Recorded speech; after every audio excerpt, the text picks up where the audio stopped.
Los átomos y las propiedades de los materiales. Historia de los modelos atómicos. Dalton. Permiten explicar la conservación de la masa y caracterizar varios compuestos químicos, así como las proporciones en que estos se combinan. 1. Se consideran que los compuestos están formados por elementos que se encuentran en una proporción mínima. 2. No explica los fenómenos eléctricos. 3. Aunque la hipótesis de la indivisibilidad atómica fue una fortaleza de este modelo, más tarde se comprobó que era errónea. Thomson. Establece las ideas de que el átomo es eléctricamente neutro, ya que está formado por electrones de carga negativa, inmersos en un volumen de carga positiva. Dentro de sus limitaciones, se encuentra, número 1. No explica la estabilidad de los átomos a partir de la separación de las cargas positivas y negativas. 2. No considera la existencia de un núcleo atómico. Rutherford. Demuestra experimentalmente que el átomo está formado por un núcleo que contiene casi toda la masa del mismo, mientras que los electrones giran en torno a él. Limitaciones. 1. No explica por qué los electrones que se mueven alrededor del átomo no llegan a colapsarse en el núcleo. Bohr. El concepto de nivel de energía permite explicar el movimiento de los electrones en torno al núcleo. Limitaciones. No permite explicar el movimiento de electrones en átomos que contienen más de un electrón. Estructura del átomo. Características de las partículas elementales del átomo. Se encuentran los electrones, protones y neutrones. Dentro de los electrones, se encuentran fuera del núcleo. Tienen carga negativa y su masa es muy pequeña. Protones. Se encuentran dentro del núcleo, tienen carga positiva y su masa es 1836 veces más que la del electrón. Neutrones. Se encuentran dentro del núcleo, no tienen carga y su masa es aproximada a la del protón. Estructura del núcleo. Los isótopos son átomos de un mismo elemento que se distinguen entre ellos, porque su número de neutrones varía, mientras que el de los protones no cambia. Los núcleos de los átomos están formados por protones y neutrones. Al número de protones en el núcleo de un átomo se le conoce como número atómico. Las sustancias elementales que conoces como elementos químicos son sustancias puras formadas por átomos que tienen el mismo número de protones en el núcleo. El número de electrones y neutrones en un átomo puede variar sin que se altere la identidad del átomo. Es posible cambiar la identidad de algunos elementos por medio de reacciones nucleares en las que se modifica el número de protones en el núcleo, y por lo tanto, el tipo de elemento. Al proceso en el que los núcleos de dos elementos ligeros se unen para formar uno más pesado se le conoce como fusión nuclear. Estructura electrónica de los átomos.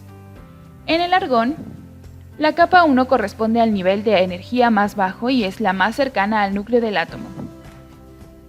Conforme aumenta el nivel de energía de un electrón, este ocupa las capas más lejanas al núcleo. Electrones de valencia.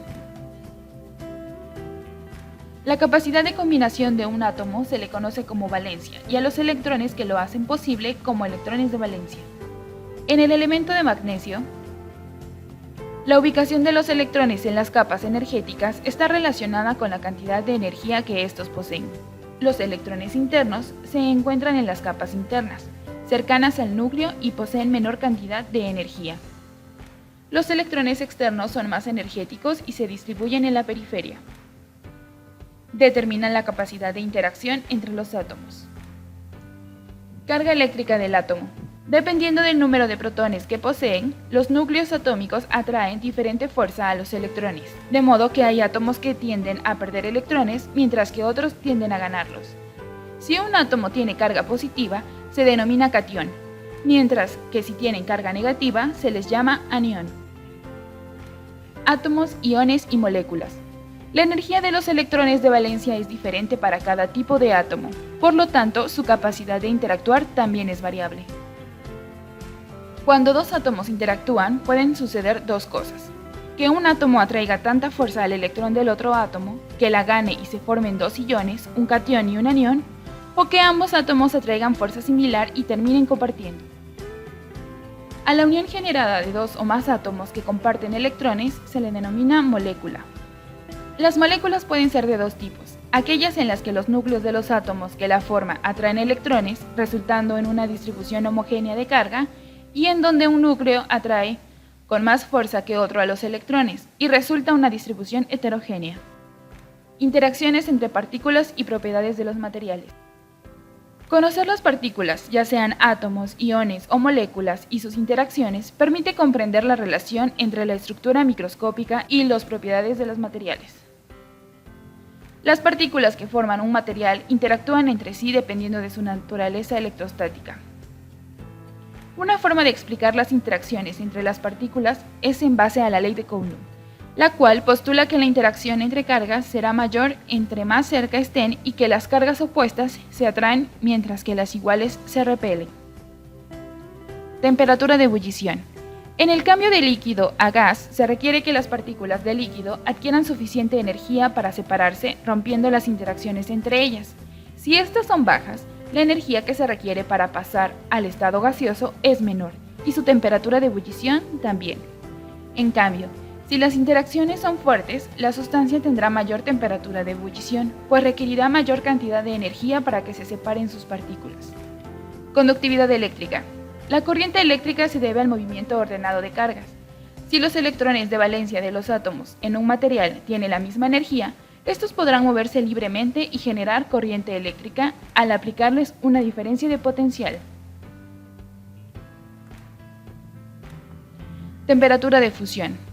Tipo de sólido amorfos, formados por partículas con poca o nula interacción entre ellas, por lo cual la mayoría de ellos presenta bajas temperaturas de fusión. Tipo de sólido, cristalino o redes iónicas, conformadas por iones, presentan fuertes interacciones electrostáticas, por lo que la mayoría de ellos tienen alta temperatura de fusión. Tipo de sólido, cristalino, redes atómicas. Sus átomos se unen para formar una sola red, haciéndolos muy difíciles de separar.